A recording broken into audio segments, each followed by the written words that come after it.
夜涼漸冷心似水，跟他走了極空虛。當天的好早已經變氣如虛，心死了或許。路途có tàu nắng, ấy cụ theo lên trời, chỉ tiếc theo nắng, ấy cụ theo cụ gì, cụ yo tu ua đi, tiếc cụ yo tu phê, cụ mà lên chia sẻ, nên họ bỏ can đề,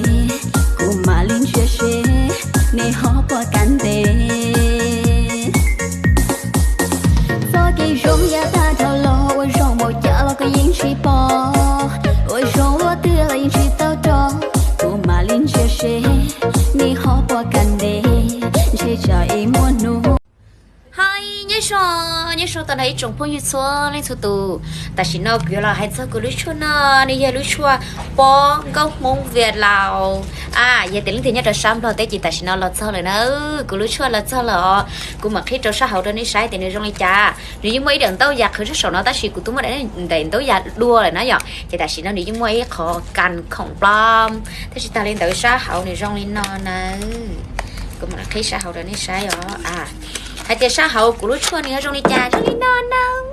chúng ta chấp lời đi này nên cầu chí gram ó chua cho là một ba trâu bé chọn nên hoặc bé luôn chưa một khơi phí chua có luôn chưa một uo luôn chúa uo bo ba số chua họ bo thia ba có tiếng này ở đông hồ có tiếng cái thì còn nữa chắc là rong thia ba được có luôn chưa một uo luôn chúa uo chơi plia nữa chắc là rong đó cho nước cream hậu nữa rong đi no đi chua chua ít bộ sen nó lên từ sát tàu nè chị không mấy để cái video nó nè quay chân tàu đó đi sửa lên hay nhớ số tận thấy trồng bao nhiêu số lên số tùเขาวันนี้ปอนนอนนี่ก็ลุ่มแบนเชียยังรู้ชอบแปลงมันตู้นี่ก็ยังรู้ชอบแปลงป้าก็ลุ่มชิมัวก็ลุ่มชิมัวจะปอคนหาที่เปิดนะย่อก็รู้ชอบนอนนี่ป้าตัวจงชอบแปลงเลยเนอะรู้ชอบนอนกูจีเตอร์ด้วยที่เฉยเนี่ยล่ะรู้ชอบนอนว่ามันเตอมาเกี่ยจอเจริญเดอร์นะชูเจริญเดอร์ในหมู่ติ้งที่นะย่อยังไงตัวนี้มัวตั้งเหมือนจะเขาในรุ่นชิมัวนี่เคยท้าช่วยว่าตอนนั้นชิมัวผีชั่วว่าตอนนั้นชิมัวตอคอที่ว่าตอนนั้นชิมัวมัวเจ็บเปลี่ยนั่นชิมัวชีเดาชีมัวชีรงเก้ามัวป้อมัวคนหามัวเหี้ยเจริญเท่ากูชีกูรู้ชอบนะย่อรู้ชอบนะกูมัวตีนไปยังไงเตี้ยชั่วป้อกันก็มงเวียดลาวนะย่อมัวตีนดูเนี่ยล่ะเตี้ยแกหมุนก็มงเวียดลาวเวียดตัดเนาะlúc nào cũng chỉ tới tích chữ là nhận tới lúc tích chữ nhá là vậy tôi nó sồn chạy lên từ sáng ra cũng mua là do sáng ra cũng xí là chế này họ tí tao cũng tao lúc cho nó nếu lo giờ nên gấu chi gram nữa nên gấu chi gram nếu lo nó vậy ít lúc nó mua tới giờ ở bộ chỉ chữ xe nhá là nữa ở bộ chỉ chữ xe nhá là ha nếu xí tao đến tệ hàng này nếu cho kem ở xí chỉ dài sai nó vậy giờ lên từ mua tăng mảnh choเขาเรียกเขากูhay có lên chỉ mua po có luôn chỉ mua chỉ chúng câu mua quần áo thì mua chơi bia thầu lúc sau có thà chua phí chua đó có luôn chỉ mua bia ta mua bao giờ tao có mua lì đó có luôn chỉ mua to khẩn chú theo đó có luôn chỉ mua chơi bia chỉ chúng câu nên thôi cú sĩ cú lúc chua nó vừa ba tao có luôn chỉ mua đâu mỏ nhung chúng câu gì đủ lù chỉ mua chơi bia để chơi bia là gọi mà plau mù họ có thể họ plau là nương rồi ba đó có luôn chỉ mua chúng câu nữa giờ tới lên từน่าสนใจสักวันลาหลัวสักวันตัวแทนแล้วถ้าว่าเชื่อได้ส่งเต้าตัวกูผู้เรากูตุ้มเบอร์0 G 0 เปล่า0 vị tríกูจะใจตัวแทนเนี่ยthôngปลาลูสุดๆลูกเตะแถวมัวไปหายมองย้อนจะหายสัวเตะเมกาเตะไทยเตะรอเตะหมู่เจ้าฟ้ากี่เตะนะย่อเรื่องที่สาเต้ากูจะชวนน้ำมูชีเราจะสักวันตัวแทนเจนี่หูเรากูเต้านะกูรู้ชวนนะเจกูฉีดเตอใครเราเนี่ยป้อนยาคาแต่ฉีดเตอเดี๋ยวที่เฉยเนี่ยล่ะกูว่ามันต้องที่หนูมันต้องกันของปลอมติ้งจีนะgiờ nếu mua ở đây tem ít đại chỉ nhớ cho xã hội ít đại chỉ nhớ cho sản trâu cú lúc sau này giờ chỉ mua lên từ copy tàu thế giờ chỉ mua từ qua tàu khổng chúa này giờ về để cú qua lại qua trong tàu cú thế thì chỉ lợi dụng mua tiền tông tự cần khổng plom cho là một tiền tông tự tem chống hàng giả thì tí xí cho là một ria đang đợi cú lúc sau này giờ chỉ giờ lên từ sản trâu qua là lúa nó chỉ ma nữa sau này chỉ su thị in là loại tiền lúa xứ đã tỏi giờ pi trả ca uan lọc thì này ạ chị giờ tới lên từ mua lúc xưa sản cho cụ lao lụa sắc còn nên mua nhẹ trong ý lấy cụ là chị nên họ làm theo cụ cổng cũng bàn tàu nó ấy qua cho tàu đó nên số lên số tua đỡ nó giờ thầu lúc xưa họ lấy chúng ta tỏ đâu cụ này ạ ta tỏ pha lịch cho cụ theo ta tỏ ra ria tên này không nó đánh đỡ cho chơi là này màu đỡ nó giờ cụ lúc tháo nó ạ đầu nó giờ thầu lúc xưa hồi ủa cũ ủa nó từ nó tên tông tới ủa có xa một tới tết chiều là giờ xa một trâu nó ấy tắm lúa quật thì có thêm một thị cho nó giờ chết đua thầu lúc xưa phát lít đó giờ lên từ nó sồn chơi sẵn thầu cô la lúa chơi lon rồi cũ tao nó cũ tôm bơ sáu tông giờ sùn ó sùn chi ó chi sùn bao sùn gì chi giờ có những lúc tết chiều từ có sắm mau tao cho cũ lấy giờ có phụ đâu cũ tôm bơ WhatsApp tin chơi nó tụi nó giờ bơ WhatsApp thêm bơ thổ tí dạng cầu nó lên từ nó sồn chơi sẵn thầu cũ ủa chỉ mama ó vì thế không nó chín tao nó giờ không chín tao giờ tới lên từ sao ôn này chỉ mama thì tao rồi cũ nó ở trên tao rồi này số tụ này thằng cả thiên này ba lúc cũ giờ ta thao ló vì môn này cũng môn của thiên lý môn nún nó giờ ở trên tao rồi này số lên số tụ giờ lên tới chỉ cuốn chín này lên nó xí nó sao như là tới chỉ những mua tổ thèn chung cần cầu lên lở họ số tới chỉ tao mua lên từ sáu qua thì là còn của thầu lúc sau plan nhục phải tự nó nên thiên lý tao mua rong nó ôi chao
chỉ lừa mua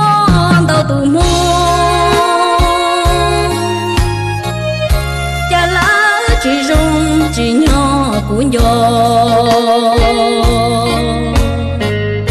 có rung chưa xanh trâu cũ tàn trôi lâu thả li nó lo trần yong trung con thao thao cú trần luôn cho mẹ tứ luôn của cú tao thả coi họ ít tu cú nhẹ trâu nhưng xong nó tại sao nó lúc chua gốc mông về lào lúc chua bó lọt sao lại lúc chua nằm mà ba bó rong sáp lờ lên nói à thì lúc tháo chỉ rong lên nó lúc tháo rong lên nó đợt đó giờ chẳng tôn tại kia có xí nữa thế nữa ba thì rong lên trà này đã chí mua đầy tôn tới cần không plom tên gì nè nếu mua cho thì mua đã chỉ qua thế nếu mua nu chỉ theo mua nu ta cần nốt thế mua thì mà lấy oil thì xí nhất trong đời nó còn đời nó chỉ do đầy qua các scan kia của nó chỉ có những bao tiền của lúc chua nó nếu không tiền là không chúa thế chỉ tao lên từ lúc chua là tụng tây lấy trà này nè nhở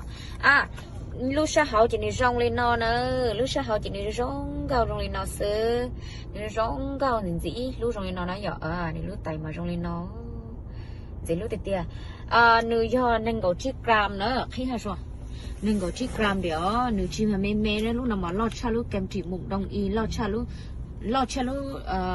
chua ba chỉ đồ này lúc nào giờ chua cho ý bộ bề sen này nhớ tại sao họจะchua chỉ đượcได้เลยนะlúc nào chỉ xí cho là một thảm món tu naกูรู้ทานโดนนู้นตลอดซ้อchỉ lúc nào lúc thảm món tu giờแต่เรื่องที่สาเตาน่ะจะ phụ tao cho cũ nó nhớ cho sáng rồi té nó luôn nó chỉ do ít xài nên gặp kiếp xưa chỉ giờ lên từ xã tao nó là vừa tao một xí này lúc nào cũng khai đó này tiền được kỳ cha luôn ý là lúc nào nhìn tao cha lúc ý bé luôn này giờ lúc nào mà có sản phẩm xí tao ót thì một đôi bé thì tôi chỉ ta nữa vì đấy lúc nào nếu chắc chắn xí hen của cho nước cream này cho nước cream tao nếu chưa cho nước cream mà có xí giờ sẽ sai nữa giờ lên từ xã tao cho một xí là giờ cho một ô lụa cho nên phụ tao trâu cũ nó chú khán gì xưa là như là tại quần chị đi nó xưa với chân tao